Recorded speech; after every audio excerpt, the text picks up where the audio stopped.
నమస్తే, welcome to Telugu రాజ్యం. నేను విద్య. ఐపీఎల్ మ్యాచ్ల కంటే ఎక్కువ ఫోకస్ వచ్చేది సన్ రైజర్స్ హైదరాబాద్ యజమానురాలు కావ్య మారన్ మీదే.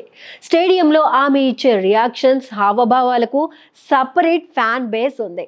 సన్ రైజర్స్ హైదరాబాద్ ఓడినా గెలిచినా కావ్య ముఖంలో కనిపించే ఎమోషన్స్ మీద సోషల్ మీడియాలో వేల రీల్స్ తయారయ్యాయి. ఈ సీజన్ పూర్తయినా ఆమె పేరు మాత్రం న్యూస్లో హాట్ టాపిక్ అవుతూనే ఉంది. అయితే ఈసారి ఐపీఎల్ గురించి కాకుండా తన పెళ్లి వార్తల గురించి ట్రెండ్ అవుతోంది.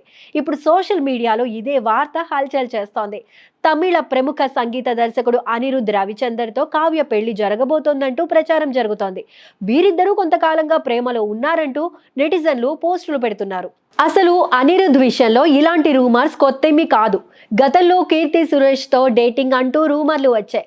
అలాగే సూపర్ స్టార్ రజనీకాంత్ కుమార్తె ఐశ్వర్య రజనీకాంత్తో ప్రేమలో ఉన్నట్లు కూడా వార్తలు వచ్చాయి. అంతకుముందు ఆండ్రియాతో క్లోజ్గా ఉన్న వీడియో కూడా బయటకు వచ్చింది. అయితే ఈ పుకార్లపై అనిరుద్ స్పందించకుండా కూల్గా తీసుకున్నాడు. కానీ ఈసారి మాత్రం అనిరుద్ సైలెంట్గా కూర్చోలేదు. వెంటనే తన ఎక్స్ అకౌంట్లో పోస్టు చేశాడు. పెళ్లి పుకార్లు ఆపండి అంటూ పేర్కొన్నాడు. దీంతో కావ్యతో పెళ్లి రూమర్స్ పైనే స్పందించాడని అర్థమైంది. ఇప్పటి వరకు ఏ పుకార్లు మీద స్పందించని అనిరుద్ దీనిపై స్పందించాడంటే వీరిద్దరి మధ్య ఏదో సంథింగ్ ఉందంటూ చర్చించుకుంటున్నారు ఫ్యాన్స్. ఇద్దరు ఫోటోలతో మీమ్స్, వీడియోస్ తయారు చేసి ట్రెండ్ చేస్తున్నారు.